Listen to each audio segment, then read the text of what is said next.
Here doing my first video for my website quitweedforgood.com, and the purpose of this video, I wanted to talk a little bit about marijuana addiction. Can there be such a thing as a marijuana addiction? Well, I have currently been free of daily marijuana or any marijuana for now 1 month and about a week. And this isn't the first time that I've quit. I am just about to turn 35 years old, so this sobriety is, in a way, a gift that I am giving to myself. The only times I've been sober in my life since about 18 years old has been for, the longest was about 2 years, but there's been like 6 months, 1 year, 3 months here and there. For the most part, since 18 years old, I've been smoking on a daily basis with just breaks here and there because either I was trying to quit for good or I just didn't have any connections to get any more pot. So even in those times, I pretty much thought about it every day.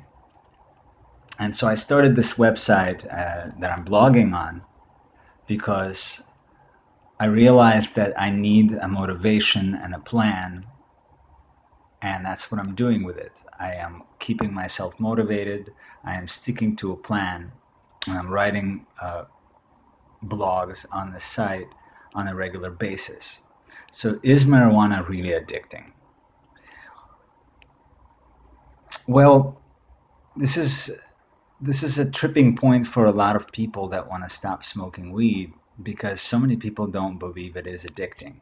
Well, I have to tell you, I was, and probably I can say still am, addicted to weed. I have been only free for a month and a week, and there is days that I wake up after having just had a really vivid dream that I just smoked and I want to smoke. And other people will say, well, it's just the first 7 days. I have to say it's not the first 7 days. I think it's like layers of an onion that you're peeling. That the first few days you feel better after first few days, then a week passes and you feel worse, and 2 weeks passes and you feel worse, and then more time passes, you feel better, and then a couple months passes, you feel worse. And I think the reason for this is because marijuana metabolites get stored in your fatty cells. So it is a process of getting them out. And if you don't do everything necessary in your power and you just let your body detox passively, as I refer to it, it is a slow process. And depending on how much weed you've been smoking, for however long you've been smoking, it can be really difficult and or just not as difficult. Now, for some people, they can smoke daily for years and then they quit and it's easy for them. I'm certainly not one of those people. Even if I only smoke daily for a year and then I quit, it's a challenge. I don't want to curse in this video, but it's a challenge at the very least. And I become a jerk, a total jerk. I actually have written a post on my blog called 1 Month After Quitting Weed, and I talk a little bit about just what kind of a jerk I have been to my girlfriend. And the last time that I quit, we've been together for 3.5 years, and the last time that I quit, she tells me I was even worse for months, just a hell to deal with. So I think that marijuana is addicting. I have felt trapped in it for years. And then when I stop, if I just forget why I stopped, then that opportunity comes up and there I am again, smoking. And all it takes is, start slow. I'll just smoke once this month, and then a month later, I'll just smoke twice a week. And then a few weeks later, I smoke once a week. And then before you know it, I'm back on it daily. And then at first I'm like, well, I'm doing it daily, but at least I'm not doing it in the morning or in the afternoon, I'm only doing it in the evening. But then before you know it, I'm doing it all day because I start waking up really groggy, no energy, and I feel like just to start my day, I need to have a hit or five. Because I'm not somebody that could start with just a hit. I pretty much five, six hits just to start my day. And like everybody else, I started pretty young. My first time smoking, I was 17 years old, but then I didn't smoke for another year after that. And then at 18, I was senior in high school. I became friends with some classmates from art class, and I started following them. The art class was right before lunch, and I would follow them to lunch, and they would go up on this little mountain not too far from the school and get stoned. And that's when I started buying weed so I could hang out with them and smoke with them and stuff like that. And then when I moved to Vegas, it led me into some really negative situations, but that didn't stop. That didn't stop me from continuing to smoke. Then I moved from Vegas to New York and again had to take a little break. But sooner or later, I developed friendships and connections, and before you know it, I had friends that I could buy weed from, and I knew people in the neighborhood that I could buy weed from, and then I was doing it daily. By the time I left New York, I was hanging out with these people and smoking blunts with a couple Puerto Rican folks and stuff like that. And we were smoking between like five or six of us. We were smoking like 13 blunts at some point per day. And that's an expensive habit when you're paying, $5, $10, $20 baggies. I've probably spent tens of thousands of dollars on weed in my life. And that's not even the worst aspect of it. The worst aspect of it is that you don't do anything with your life, unless you're like Adam Sandler or Seth Rogen. But I'm not Adam Sandler and I'm not Seth Rogen. I'm not somebody that really gets stuff done when I smoke weed. I get nothing done. I think about getting stuff done. I get all these ideas that I never follow. Even if I write them down and I read them later when I, wake up and sober up, I go, there's no way I'm ever going to do any of this. This is dumb. Pretty much dumb. I never like, oh, this is a brilliant idea.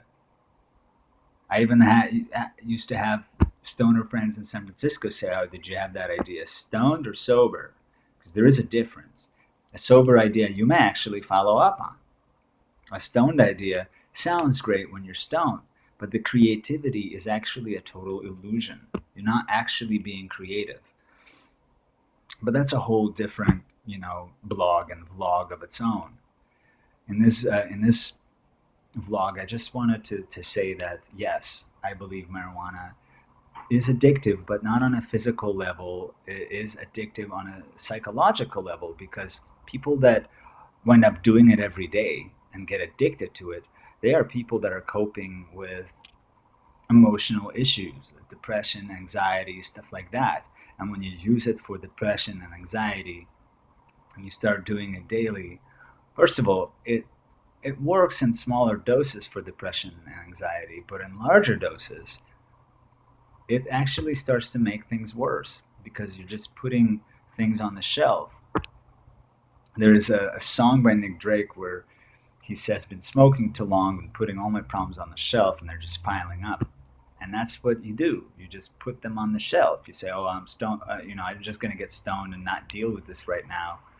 Think about better things." But that's still there. It's right there on the shelf, just waiting for you to deal with it. And the longer you keep putting things off, the more cluttered that shelf becomes.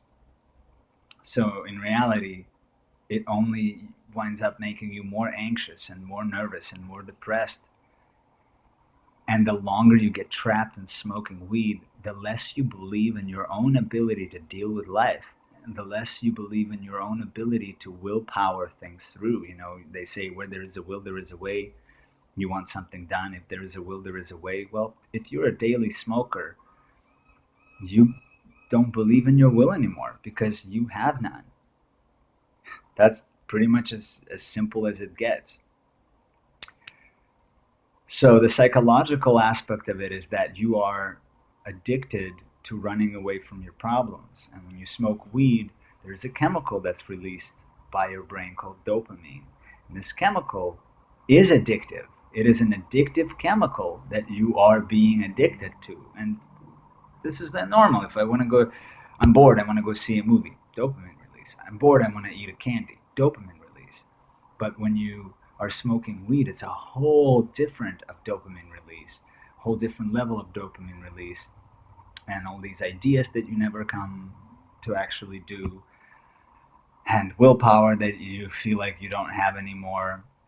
And it becomes a pretty dark place, pretty hopeless. I mean, if you put in Google, I want to stop smoking weed, but I can't, stuff comes up because people actually search that. There is people that want to stop smoking weed. Well, there is studies that say weed is only, addictive to 9% of the people that will try and smoke. Sure, but about at least 90-95% of people will try to smoke weed. And 9% of those people will get addicted to weed. And of the people that are addicted to weed, I would have to say only 9% of those people will admit that they're addicted to weed. So when it comes to that number, that 9% number, is it a real number? Or are a bunch of people that are in the 91% bracket going to realize later that they were addicted to weed when they said they weren't? So is that number actually higher? I think that number is a bit higher than 9%, maybe as high as 15 to 20% at least. So, yes, weed is psychologically addictive. The chemical that is produced by your brain, dopamine, is addictive. So, you are physiologically addicted to the chemical, and also you have built synapses in your brain that tell you that running away from your problems is the pleasant thing to do. And this works on pain pleasure principle. We run from pain, we run towards pleasure. So it's just programming the brain, and it's a very negative programming, and the longer you do it, the more negative it becomes for you, and the harder it will be to stop. So here I am 1 month into quitting weed, and my blog is called quitweedforgood.com. And for good, I'm saying for good because this isn't the first time I've quit. I've quit before, and I've quit for as much as 2 years, and I came back. And there's reasons why I came back. It's because nothing changed. I never actually made goals. I never made plans. Nothing changed. So when I ran into those old buddies again, and the emotions of the old friendship came up, and my life was crap still, and all this stuff, and there I was again, smoking weed again, every day. So this is my first video. I will be making a lot more of these, talking about my addiction and how I am quitting, how I've quit in the past, what the difference between this and those times is, and just the different things that you can do to make it easier to quit weed. There is all kinds of techniques, all kinds of products and programs that you can follow through. And if you follow through it is possible, but it is work. And you have to learn to deal with your emotions, all strong emotions, not just negative ones, but positive ones. Because when you're a daily smoker, you're not just smoking to deal with negative emotions, you're also smoking to deal with positive emotions. And you're just numbing yourself up through all strong emotions that you are having. Before you know it, you've numbed yourself through not just negative things, but through things that you should remember, that you should have vivid emotional memories of, but you don't because you numbed yourself up. So do subscribe to my channel, check out my website. I'm going to post the link in the description, and I hope to see you there. Make comments here, make comments on my site, and give me perhaps suggestions as to what to talk about in the next videos. And if you don't, I have my own plans that I will continue to follow through with making these videos. Thanks very much for watching. I hope it wasn't too long for you.